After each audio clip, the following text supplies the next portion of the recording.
Hello, everyone, and welcome to Fearlessly Authentic. I am so excited to do this show today. I love to learn and then teach others, and my guest today is exactly like that. So I am excited to learn from him. But this is the show. If this is your first time tuning in, this is where we educate, empower you, entertain you a little bit, and inspire you to live a fearlessly authentic life. Because as you heard from the intro, I was always afraid to take risks. And when I stopped being afraid and decided to bet on myself and step into my fearlessly authentic self, my power, that is when all the magic happens. And, it's not always easy because we hear the little voices behind our heads telling us to do something when we don't want to do it, or being something or someone for somebody else. So this show is to help you be your most authentic self. And so I want you to enjoy the show. Please remember to rate, review, and subscribe. We have a 5-star rating. We have over 100 countries listening right now. So I am very excited to have you listening to the show. So here we go. My guest today is Tay Sweat. He definitely has the coolest name of any guest I've had on the show. Welcome to the show, Tay. Thank you for having me, Jody. I'm super excited to be here. I am super excited to have you here. And that is your real name, right? Your real last Mhm. name? That's Real last crazy. name. I want that to be my last name. I love it. I love it. So I'm going to introduce you to our listeners. For those of them who do not know you, Tay Sweat is an 8-figure, you heard that right, 8-figure millionaire, business innovator, investor, and author who has helped thousands of people globally become 6- and 7-figure earners. As a full-time business investor and stock market trader, he combines timeless principles with a forward-thinking approach to help his clients achieve their goals of financial freedom. Tay has coached over 12,000 people globally and is committed to using his skills and wealth of knowledge to help build stronger communities that can prosper for generations. And that's wealth management, right? That's how we build wealth, so we could share it with our families so they can continue this, right? Absolutely. So I want everyone to hear your story. Let's go back to maybe high school when you were struggling with your weight a little bit and how you got into your business, Sweat for Life. So would you mind starting there? Absolutely. I am a man raised by a single mom of two boys at the time, of course. And mom maybe made, I don't know, $20,000 a year. So we grew up in poverty, really deep poverty. And in poverty, usually, people don't understand, nutrition and calories and macros. So we ate whatever we could. Right? Ate You whatever ate we you ate could. you ate the cheap food, which is Absolutely. which is very unfortunate, right? The Mhm, supersized stuff and the cheap food filled mhm. with, junk, no nutrients, Absolutely. right? Mhm. Absolutely.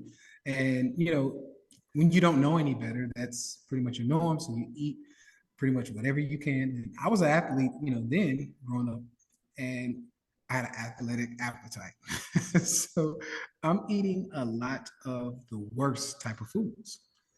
And that led to me, of course, gaining the weight. And, I ended up at 14 being 320 pounds. That's crazy. That's scary, morbidly obese. Um, how did your mom feel about seeing you get so heavy and knowing that it was very unhealthy for her son? Was this something that she recognized and tried to help you with, or how did you manage it? Honestly, I feel when you're in the situation itself, people, I think the saying is when you're in a burning building, you don't know it's on fire, right? And I think that was more so the case because she also was overweight. She also had, I had diabetes, I had heart disease. She had the same things, right? And this leads me, and I'm sure we'll get into it a little later, but it leads me into the whole hereditary thing versus lifestyle. Because I don't believe it's all hereditary. I do think a lot of this stuff is lifestyle, and you have the option to opt out of what your parents, had to deal with. Absolutely. I knew we were going to have so much to talk about. I have the same situation in my family. My mom's side of the family, morbidly obese. My dad's side of the family, really little. Me and my sister took off after my dad, and my other sister did not. So that just meant, as you're saying, that she had to work harder than the average person because she was dealt that set of genetics. So we can only accept so much of what we have genetically, right? But we can change these things by our lifestyle. Absolutely. Yeah. Absolutely. So what happened? How did you recognize that you needed to lose weight or change your lifestyle, or like living the way you were living, knowing your mom was obese? Nobody was really eating healthy because you didn't know. So how did you know that something needed to be changing? That's a great question. The number one thing, and I'll just go ahead and put this out there, common sense, and I would even consider mine to be hyper common sense, is something that also helps me in the stock market, right? If this is red, then this over here must be red, you know. So I'm looking at my environment as a child, 13, 14 years old, and I'm going, hey, this person's overweight and is sick and looks uncomfortable. This person was overweight and died. This person had diabetes and died. So I'm thinking, hey, am I going to die? Because I'm going down the same, path. And at that moment, I knew, okay, something different has to, change here. I have to do something a little bit different. So just don't do what they did. That was literally my thinking, all the way from nutrition to education to even how they spent their money. I'm thinking, hey, you're broke and you always buy things you can't afford. Okay, don't do that. You know what? I have to tell you that for a young man of 14 to be so aware, that's unusual, Tay. I will tell you, as a mom of two grown daughters, and I know you've got a little one. He's so cute. That to be so, it's unusual. So that, I think, is a gift. Do you believe that was a gift of yours because you saw all these people, everybody's the same, everybody's doing the same thing? But wait a minute, I think I could do something different. Absolutely. And so did you Absolutely. take the steps to start changing then? Yes. So it started, my weight loss journey started then. I literally started reading the books, which is another thing I saw, people around me don't read. Start reading. Okay, got Wow. it. Check. so, Wow, so you really literally, are very special. You really are. well, thank you. Thank you. I mean, I'm very blessed to, be able to not only recognize the patterns and change the pattern, but also stick to it because it's not easy, right? A lot of these hyper palatable foods are very, they're very addictive. And I was in the loop. Right. So for me, it was, very fortunate to just stick to a plan. And for me, anything that I see working, I just keep going at it. I will just, I'll wear it Right. out. So yeah, I kept going with it. I saw the weight coming off. I had really bad eczema on my face, on my neck. Mm. Um, I think there's a condition called and nigricans and cothis nigricans. I think is what it's called. But it's a Mhm. sign of insulin resistance, and you get like the dark neck and the dark spots on your Right, face, right, right? I had insulin resistance because I was diabetic, So right. I had the black neck and I had the, black blotches on my face. And literally, as I was changing my diet, the blotches started going away. The black neck started to clear up. I had real bad eczema. The eczema started clearing up on my face. And I said, okay, I'm sticking with this. I think I, for everybody that I've spoken to on the show, and for myself included, I got divorced when I was 42 years old. Nobody in my family was divorced. None of my friends were divorced. I was living in suburbia in a McMansion. It was, 2000, and everybody was building big mansions. And I lived in one of those and had the whole thing. You name it, We had it, the vacations, the cars, the everything. And I remember telling my friends, I don't want to be married to my husband anymore. I don't want to be married to him anymore. And they were like, how can you walk away from this? Like, you've got it all. But you know what? When you look around and you see your friends and they have money too, and they have all the trimmings that go with it, but they're not happy. They don't want to sleep in the same bed with their significant other. And then what happens is you say, well, I don't care because I want to take responsibility for my own happiness. And I'm going to stop listening and doing what everybody else is doing. And I lost all my friends because they didn't agree with what I was doing. And it was very, very hard for me to make that big step all by myself with two small children. And I'm wondering if you got a lot of kickback on, Tay, what are you doing? Like, why are you eating that food? Like, that's so dumb. You're never going to lose weight. Because that's what my friends were telling me. Like, why would you want to leave this life? Why do you want to struggle? Why do you want to? I'm like, I'm not going to struggle. And if I do struggle, I want to struggle. I want to know what it feels like to work hard and get something. So, but I was 42. You were 14. How did you deal with that? I mean, you have clearly so much resilience.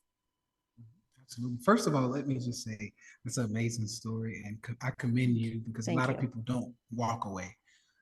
So I get it. You know, living in these type of houses now, I see my neighbors and I see who's not happy. So kudos to you for that. Yeah, money is wonderful and it's great to have because it's security, but it does Mhm. not buy happiness. And Absolutely. that is the trap. And we're going to get into women in finances a little bit more.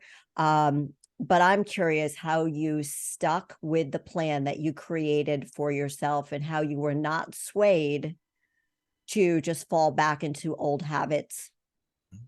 I use it as fuel. The athlete in me, because I've been an athlete since I was 7. I played football, baseball, basketball, and the one thing that I've been able to hone in on since I was maybe 5 is whatever you say that I can or can't do, I'll prove you wrong. Love it. Right. So a lot of people, yeah, I got a lot of harassment from my friends or, who we thought were friends. And I'll tell you something that I'm not really proud of inside of my community is that we have a negative connotation with certain types of foods and lifestyles. And one of the things that I got a lot of was, oh, you're eating like a white person. Mhm. Or they would attack you, racially and say, hey, you're not black anymore. You're eating a vegan diet. You're eating vegetables. We don't eat that stuff. And we kind of champion bad diets. You're not eating pig feet. You're not eating this. You're not eating fried steak. You're not eating, sweet potatoes with 10 pounds of sugar. Those are the things that inside of my culture where I come from, that's what we were eating. And when you stop eating those things, you instantly become a, outcast, and all the jokes are on you. So for me, that fuel that I was able to generate from all those comments was, okay, you're sick and you're talking about your lifestyle is better than what I'm doing. Watch this. And that's what led me to just keep going, keep going, keep going. So as my skin cleared up, my diabetes, type 2 Type diabetes went two, away, right? right? Mhm. It went away. Heart disease, cleared up pretty much. The high blood pressure went away. Skin, like I said, cleared up, no more eczema. So now I'm throwing the shots back. They're like, oh, you're eating that food. You're not black. And I go, hey, you're sick and you're dying. I'm not. And that for me was kind of, we call it a clap back. That was me clapping back and saying, hey, this is what's going on in my world. You may want to come join me. It's the best revenge is happiness and health. It Absolutely. just I always say, I agree with you 100% in your attitude. I'm very similar. Just watch me. And when I Mm-hmm. started my own business at 50, I ended up taking all of my clients from a big box gym and more. They stopped subscribing for their monthly, we'll get into your personal Yep. training. And so monthly training with me. And all of a sudden my 32-year-old boss quote unquote boss said to me, "Hey, I need to talk to you." Okay. He's like, "I know what you're up to." I'm like, "You do?" He's like, "Yeah, you're going to open up your own place and you're stealing all of our clients." I go, "I'm not stealing anybody." He's like, "Who the hell do you think is going to train with a 50-year-old woman?" And I said, "Just watch me. Just watch me." Yes. I should have filed some kind of suit against him, but I didn't because that's just not me. But yeah, I have the same attitude. Just watch me. So you showed your friends, like, look, okay, you're criticizing me for the way I'm eating, but I'm going to show you. And I'm wondering, just as a side thing, did any of them come to you afterwards and said, "Tay, can you help me?"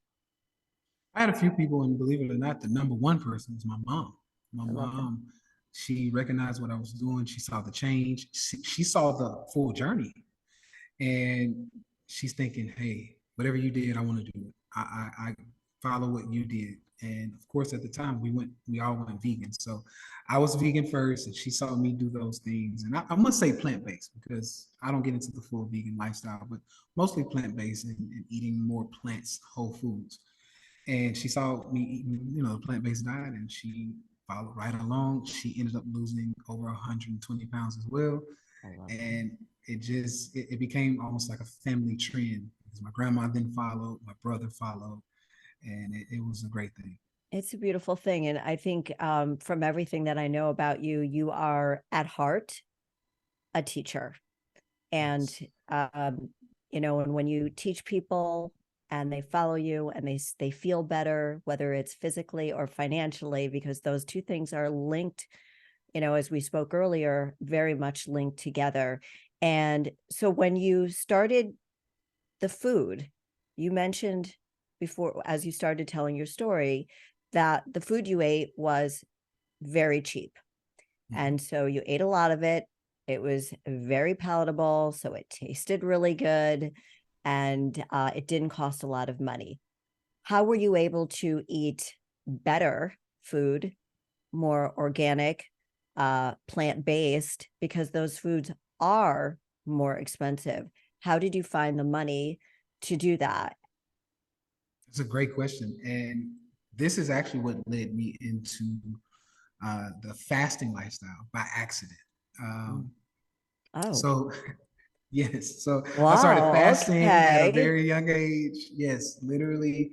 I was, before we had OMAD, the 1 meal a day, I had been doing OMAD for 15, 16 years. So this is something I've been doing. And it just made sense to me. So once again, I'm very common in my thinking. So I'm thinking to myself, well, if I ate a bunch of foods that weren't, they weren't very good for me and I gained weight, what happens if I don't eat at all? And I Mm. started thinking, okay, well, if, because as I studied, I'm hearing that fat is called stored energy. So the way my mind works is I go, okay, well, if this energy is stored, then what is it for? Oh, it's for a reserve. Right. So when you're not Right? eating, and that's why I tell Bingo. people it takes you a very long time to starve to Yes. death because we Yes. have fat in our body. And you can live Yes. a very long time from the fat off the land of the fat in Mhm. your body. So, unlike protein, which isn't stored, but that's for another podcast when we get into macronutrients and so on and so Mhm. forth. But okay. So, how long did you fast for? I started very small. I had a friend who lived maybe 2 blocks down the road. I would walk to his house to play basketball and play video games. Once again, I'm still young, and I would literally wait to eat at the end of the night or at the end of the day. So I'd walk to his place. I'd play basketball. We do all the fun stuff, right? Right. And then I'd walk back, and now it's time to eat. So literally throughout the day, I'm just carrying a jug of water because I saw that that was the thing to do. Get water at least. So I'm coming back with water. Pretty much, the whole gallon is empty, and I'm ready to eat. And what I would do is I'd eat 1 meal. So you asked me, how did you make it fit? So I made 1 meal fit my 1 meal a day. And the way I did it was, believe it or not, a bunch of carbs. It was rice, beans, a tortilla, Right. burrito basically. So I'd make a burrito with a jar of salsa because, and the reason why is because The beans were pretty cheap. You can buy a really big bag of beans. Right. And that was your protein source. Yes, absolutely. So there's my protein. You could buy a big bag of rice. So there's my rice. Cheap. And you could get a really decent size of tortilla shells for burrito wraps.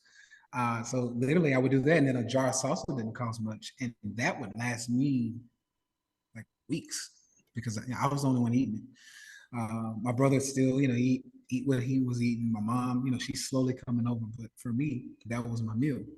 And literally, I just ate that way for months, and it wasn't until I started. I'm a numbers guy. I believe I was naturally born to do finance because I will take things and I will break them down to the simplest form. So what I did is, at this point, I'm maybe 15 now because I'm losing the weight. Things are coming, they're getting better. I looked at the amount of money each meal would cost me, and I would do the calculations based on how much I needed to fast each day. Wow. Yes. Wow. Wow. Yes. I mean, for a 15-year-old, that's really crazy. That's very impressive. And were you tracking your meals? Did you, I know I mentioned macros real quickly, but did you track your food? Did you read anything about tracking your food, or you were just like, okay, this is working for me right now? No, I did no tracking. There was no, my fitness pal didn't exist back then. Yeah, So there right. was no tracking. I didn't count calories. As a matter of fact, although I was studying up on reading books, I didn't technically know how to track macros and calories. I just told myself, simple math. Hey, if you eat less than you burn, you should easily be able to lose weight. And that's I Right. ran with it from there. Right. It's the whole calories in, calories out, but not all calories are created, but it works when you are morbidly obese. And then you start, Mhm. as you continue to educate yourself more and more. And I knew we were going to be talking about fitness a lot. We've got to get to your whole finance thing and everything. Tell me about how old were you when you started your first business, Sweat for Life? That was your first business, right? That was 2010. Yes, 2010, I started Sweat for Life because at this time I've lost all the weight. Everybody's looking at me. How did you do it? You have to teach this stuff. You are a personal trainer, even if you don't want to be. You need to do this. So I started my business and said, okay, I'll be my own business, my own man. I went and got certified personal training. I went through NASM, National Academy of Me Sports and too. Medicine. Me too. I have the Right? same It's the certification. best. It is the Mhm. best. It is the It's the best. best. Mhm. Absolutely. So I got that certification, and then I started doing a few other things. They offered the corrective exercise specialist, so I got that. And then I went and got certified from a holistic doctor to teach me nutrition. By the way, And so, NASM mhm. certification is very hard. Yes, it Just is. it's Yes, a really hard one too. Okay, go ahead. yes, it Sorry. is. So yeah, I started there, and from there, I started working with clients. I lived in an apartment, and I would train at my apartment gym, and slowly just built up from there. I realized that I needed to get more people, more eyes on what I was doing. So I actually took to YouTube, and I started doing YouTube and at the time Facebook videos. So yeah. Wow. See, we didn't even have Facebook when I was doing all that. So for me, I had to get into a big box gym. That's how Mhm. I got eyeballs on me. It was by being in a big box gym. Yes. So you started your business and you started making money. So by sharing your journey, by getting certified, you started making money and you were very successful. Absolutely. Very successful. It literally started growing because I went to a boutique, boutique type of gym versus a big box gym. I Right. wanted more of an intimate setting. Also, I knew that if I went there, I could have more of my money because the big box gyms take too much of your money. That's why I And opened then I up my went own business. right, Yes. absolutely. Yes. So I knew that, and then also I knew the boutique style gym. I would be working with more higher end clientele, which is who I wanted to be with anyway. So yeah, that is kind of my story. I went over. I started sweeping the floors for free during my off time. I would clean the windows just to be there. And before you know it, people started picking me out and saying, "Tay, you should train me. You should train me." And before you know it, I knocked the socks off, got a bunch of clients, and it just turned into a crazy great business. That is the way to do it. Is people see you, they see what you're doing, they see how you're transforming people. And so it is a great foray into when we come back from this break, we are going to be talking about, we were just talking about fitness, and now we're going to go to finance, because both of them, if you are fiscally and physically fit, it's a great foundation for success in life. So we will be right back with Tay Sweat right after this break. Hey, everybody. Welcome back to Fearlessly Authentic. I'm here with Tay Sweat, and we were talking about physical fitness, health, and wellness. And after the break, I promised you we were going to talk about being and getting fiscally fit. But during the break, we were talking about, Tay was mentioning, hey, like, I feel like I am 34 years old, but I feel like I've lived 60 years. And I want you to explain what you meant by that and share it with everybody. Absolutely. Yeah. So, the average, I'd say 60-year-old man has, worked the jobs. He's probably had the failures. He's probably been married at least once, probably divorced as well. So, usually you have those things, and then he finally figured it out and retired, right? Hopefully. So for me, I feel like that's something that I've been able to live that full thing in 34 years, because I bought my first house at 19. Which is amazing.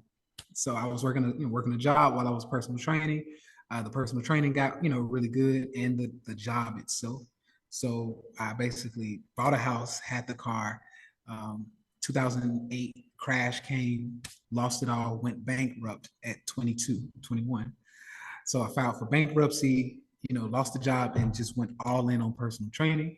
I said, okay, this is just me. I don't want any more jobs. No one else controls what I make. It's on me now. Right. So that personal responsibility that you talk about a absolutely. lot. Yeah. Absolutely. So, I achieved the wealth over the next 6 years. When I was 26, I saw my first $1 million revenue year. So that was, a blessing. I had started a personal training, a supplement company to supplement my income from personal training.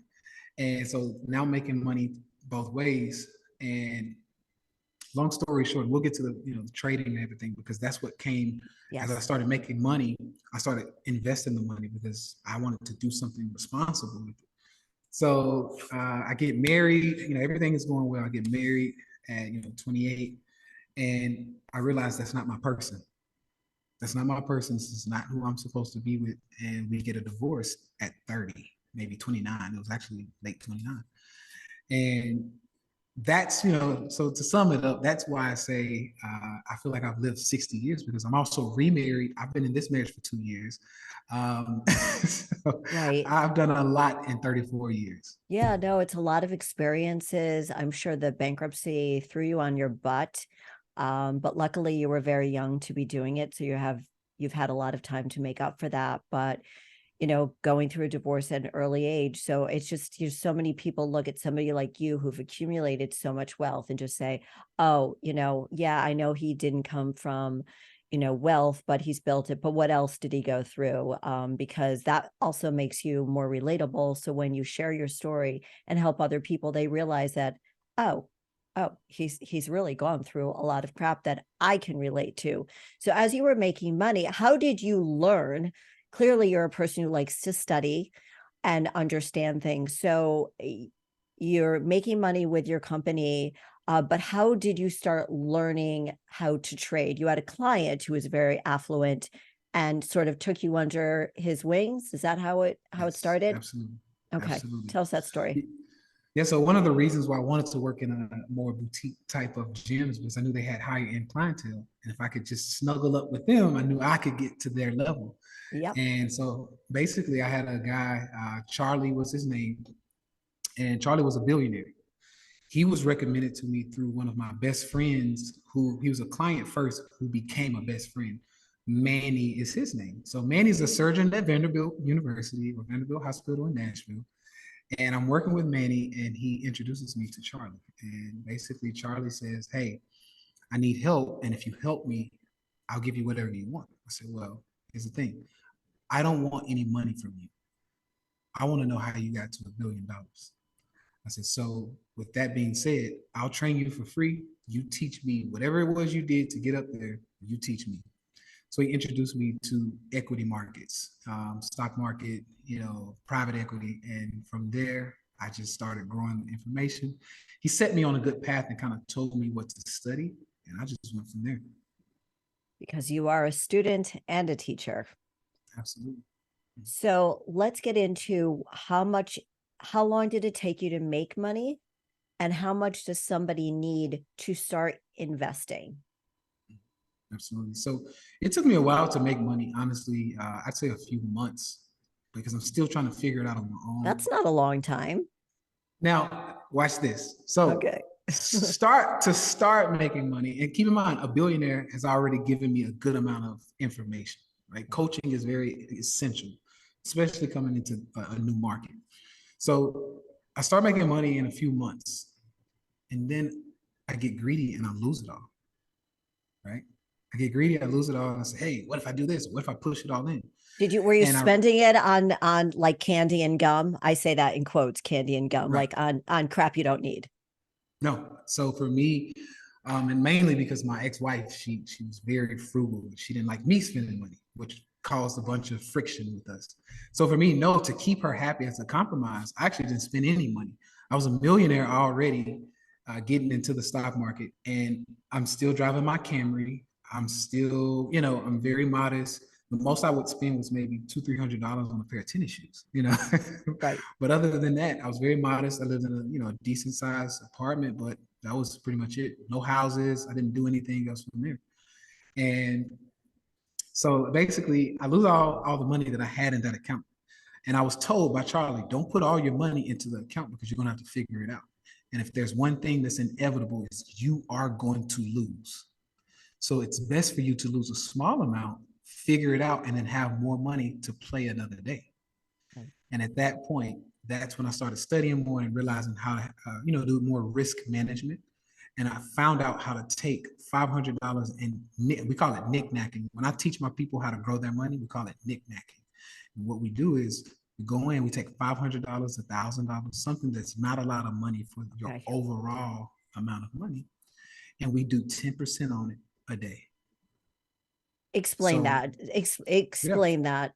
So absolutely. you say to Joe, take out $500 and put it into this stock. Do you tell them like where to invest it? Yeah, so actually, I do a live trading session every day that the market is open. And I'll share my screen and share the charts and show you, hey, this is going to go here and it'll hit here. That's what we should buy. And when it goes up to this point, we'll sell it here. So that's what I do. How do you know this? And I know that I've been watching your videos on YouTube. So for all of you listening, the Tay does them on Instagram and on YouTube, but it's obviously a much longer version on YouTube. And you're giving this information for free, by the way, correct? Yes, yes. So on Yes. YouTube, I teach totally free. The live trading, this is a Discord. So the live trading that I do, it's $50 a month. And my goal, I always tell people, I say, hey, before you say anything about $50 a month, my goal is to 10x your $50 every month. So you come in and let's say you start with, to explain it, you start with $500. We're going to make a 10% move trading stock options. That's what we do. We're going to take a 10% move. So $500 is not a lot of money. I know a lot of my women that I work with, they're very risk adverse. I don't want to lose about a bunch of money. I have 50K, but I don't want to lose it. I say, okay, great. Put $1,000 in. You can afford to put 1,000 of 50K in, right? Right. And what we do is what I call it knick-knack. We knick-knack that account the whole way there. And what I do is we compound the interest. So if you're doing 10% moves a day, right? You go into an option, you get out of the option. You go into it, you get out of it. Well, 10% on $1,000 is $100 a day. So all I need, there are 20 trading days in a month. All I need is 10. So your $1,000 can make $100 a day. You give me 10 days, I'll double your money. The 1,000 goes to $2,000 that month. And the goal is to just continue to do the same thing. So now you have 2K. You trade 2K in month two. So month two, you make 10%, which is $200 a day, right? And we just knick-knack and we go $200 a day. 10 days, that's $2,000. So you double your money again. So the goal is to double your money every month. It is not easy to do because it takes very, very much. It's a very high level of discipline. Because when you feel that you're getting good at trading, you tend to want to push everything you have into it. And Right. that's the biggest mistake you can do. My goal is to get people to slowly grow. And as you grow, you only trade the money that you've pulled out of the market. So it's not even your money now. So Right? it's like losing weight. It has to be gradual for Yes. it Yes. to for it to be consistent and to see your money grow. But I want to know, I don't I am I've never put my own money in the stock market, right? I've never done it, and we'll have to talk about this later. Because I'm one of those women. I'm like, I don't know. I have my money. I'm scared to like let go of it, and I put it Yes. like safe, and I don't know what I'm doing. So, how did you learn to do this knick-knack thing? Was it from this guy Charlie? Did you learn it? Did you create it yourself? I actually created it myself. So Charlie is more of a long-term investor. He suggested to me to, hey, take your money, put it over here, and just let it grow over the years. Well, don't get me wrong. I was already, a millionaire by the time I worked with Charlie. So I could have had a decent amount of money in the stock market. But as I started investing and I saw these moves going up and down, I'm thinking to myself, wait, I was up yesterday, I'm down today. I noticed this roller coaster. And I'm thinking to myself, there's got to be a way to buy when it's low, sell it when it's high, sell it when it's high, and then buy it when it's low. And what I mean by that, for anybody that doesn't know, in the stock market, you can actually place a bet that the stock goes down. And when it goes down, you make money. So I've heard. Right. So I've Yes, seen. right? I've just that would it would just make me I would be so anxious all the time. I think I would have to be sedated to do something like that. How do you have and how do you teach your students to be patient? I'm sure the ones that are more patient are more successful. Absolutely. Well, and the way I'm able to take out that anxiety and extract the fear is because we play with an insignificant amount of money. So Right. a lot of times, I tell people, so once again, I love shoes and one of my favorite shoes and my wife as well. So do I. So do I. Right? So we like the Christian Louboutins, the red bottoms, right? Yep, me too. Right? So when I tell people, I say, hey, I trade with red bottom money. I said, so if you're going to spend that money anyway on a pair of red bottoms, take that and trade it. And if you lose it, you were going to lose it anyway. You were going to give it Right. away, right? Maybe you don't get that pair of red bottoms now, but it was going to go away regardless. So for me, I'd rather gamble because people call it gambling, but it's not. It's systematic trading. And what I do is I just take the money I was going to, spend anyway. Maybe we're going to go on a crazy expensive date. Wait, before we go on the date, let me trade this. I'm going to give it away anyway. And if I'm good enough, and usually I have an 80% hit rate, so if I'm good enough, out of 10 trades, I'm going to win 8 of them. So I tell you what, let's see if I can grow this money and spend the money that I made from the stock market on the date, and I get to keep my money. That's how I play the game. So I do that with everything I've done. So I've bought Lamborghinis. I didn't spend my money. I went in, traded the money because I was going to get rid of it anyway. I was going to buy the Lamborghini regardless. I traded the money, made more money, bought the Lamborghini, kept my money. The shoes that I buy, I don't want to spend my money. Hey, I'm getting ready to buy red bottoms. Put it in the market, flip it, then go buy the red bottoms. So that's the way I play the game. I've always played it this way since I've studied enough to figure this out. And now I think I have it down to a science. It's been about 10 years now, but I think I Right. have it down to a science. So it's teachable. You can actually Mhm. teach people what you know. And I think one of the things that's hard about being somebody who knows so much is being a good teacher is knowing how to break it down and serve it to your clients so they can understand it, and teach Absolutely. themselves and then pay it forward, teach others. So everybody is building wealth. Absolutely. That's the most important part is teaching and explaining. I always say, if you can't teach it to a 2-year-old or an 80-year-old, you don't truly know what you're talking about. So for me, my goal is to make it as simple as possible. And we do. I make it that way. Wow. So you don't need a lot of money to start. As you said, you start with an insignificant amount of money, so it doesn't hurt a lot because you are going to lose it at some point or another. So let's not make it a large amount of money where like you're not betting your house. Absolutely. So is that where Secure the Bag name came from? Mhm. Absolutely. Absolutely. So yeah, secure the bag.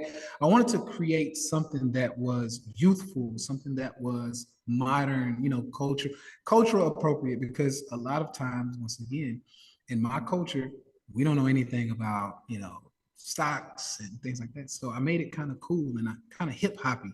I said, hey, secure the bag. You want to secure the bag? I can help you secure the bag. And that's pretty much where the name, originated.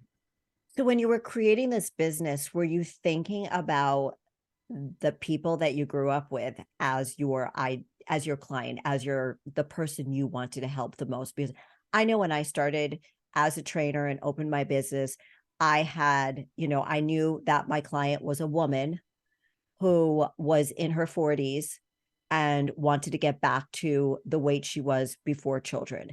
And then it's changed now that I'm 62, and my clients have gotten older. Also, I'm helping older women over 60 because I see so many of them lost. So was that your ideal client? Was that the client you thought about in your head when you were creating this? Believe it or not, no. Actually, the client that I was thinking about mostly for me was someone who's trying, actively trying to better themselves on a health level, on a financial level. So I'm thinking actually about my clients that I work with in the personal training space. Mm. Because one of the most common things that I remember hearing was, hey Tay, what should I eat? I say, oh, organic. Whatever you're gonna do, go organic. Organic fruit, organic vegetables, even the people who still wanted to eat fish or some type of meat, I say, hey, go organic as possible. They go, oh, it's too expensive though. It's very expensive. I can't afford organic. And then I go, I need to teach you how to make some money. I Got it. love that. That is just brilliant. It's brilliant. Um, I heard you say that trading and the moon schedule are the same. Explain the moon schedule and trading, because we're both Capricorns, yay Capricorns. That's right. Even though I'm a December Capricorn, you're a January, we're close enough. Absolutely. I came a week early, so we were probably I was supposed to be born the same week you were. That's right. So explain that to me, and how did you figure this out?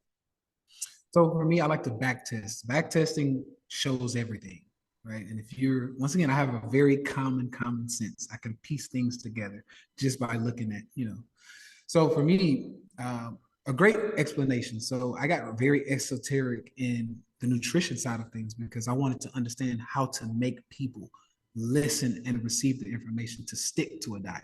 So I'm very deep into psychology. Well, as I was getting very esoteric and very, deep into how to get people to follow things, I needed to understand what controlled people's emotions, what, was responsible for people. And we have cycles, men and women, we all have cycles. And a lot of times people don't realize that the moon controls the cycles. Right. So I started thinking, well, wait a minute, what controls the moon? I said, okay, or what does the moon control? Let me say that. And the moon has power or influence over the water on the planet. Right. So then I go back into my personal training, nutrition, and body, and I go, okay, well, what are humans made up mostly? Oh, we're mostly water. Right. I go, well, wait a minute. Well, if we are made of water and the moon controls water, huh, maybe there's something here. So I started really breaking it down, and then I realized, wait a minute, what is made, what is the market, the stock market made up of? People and their fear and greed. So now I'm thinking, wait a minute, if the moon has something to do with people and the people have something to do with the market, then the market must move with the moon and vice versa. And from there, this box of success opened up. And that's where I really came, into a lot of wealth. Well, it sounds like you really leaned into what are people thinking, how to motivate people, how to get them to take action when all they're thinking about is fear or a scarcity mindset versus an abundance mindset. so whether it's building wealth or getting, as I said before, getting fiscally fit or physically fit, they're so tied together, because if we let go of the fear, we allow ourselves to be educated and mentored as you were, and as I was, then we open up a whole world of authenticity where we can be ourselves because we've overcome those obstacles. And that's when all this beautifulness opens up for you to share with other people what you've learned so they can have a better life. Absolutely. Every day I'm very thankful for it, not only for the success part of things, which is great, but I always said that success is not fun if you can't share it. Right. So for me, being able to bring people along with me on the journey has been 10 times better. I love that. Let's talk about women and finance. Mm-hmm. So a lot of Absolutely. women, you mentioned very quickly, a lot of women are like, oh, I don't want to lose this money or whatever. Um, I I don't know what it is about women, and I'm generally speaking, but one of the Mm-hmm. things that I had to deal with was not knowing anything about my finances when I got divorced, not Mm-hmm. even knowing what my mortgage statement was, and a lot of other stuff that went along with it. I didn't know what my monthly expenses were because I was married to a money person. So I want so to stress this point that women need to be financially free. They need to learn about money. They need to become very financially literate. So if God forbid something happens, they know how to take care of themselves and they have their own money.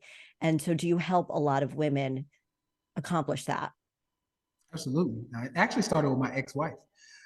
So we went through a divorce, and men. I think people, period, don't like to admit this, but once you love someone, you always love them regardless, right? There's always love there. So I said, hey, you're gonna get a lot of money from me. I had to give my ex-wife 1.1 million. So I said, hey, you at least need to know what to do with this. Now, of course, we're not friends. So she's like, I don't want to learn from you. So I said, okay, here's one of my students. She turned 40K into a million, like 1.5 million. I'm going to pay her to teach you then. Her name is Renee. I said, so Renee is going to teach you. And that's essentially where it started, because I realized there are women who are getting loads of money, whether it's from divorce or whatever it may be, and they don't know what to do with it. So from there, I made it a mission of mine to make sure I hone in and focus on women. So It that's is pretty much what I started. It is very true. And my ex-husband helped me with a few things too, because he knew that I had never had that money coming in and how to handle all of it. And we were not friends either. So I hear you, right? But I Mhm. agree with everything that you're saying. Um, can you quickly explain? We only have 3 minutes left. You know what? I'm not even going to ask you this question. I want to just first ask you, what does it mean to live a fearlessly authentic life?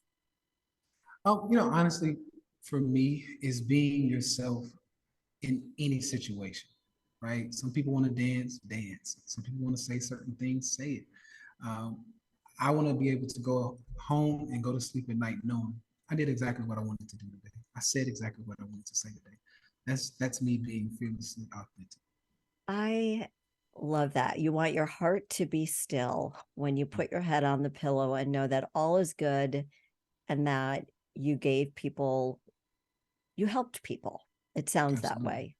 Yeah. Yes. And one of the things that you talk about is reciprocity. So now that you have accumulated so much wealth, um, how, how do you do that? And how can you share what you do with other people who may be in the same situation? How do you give back?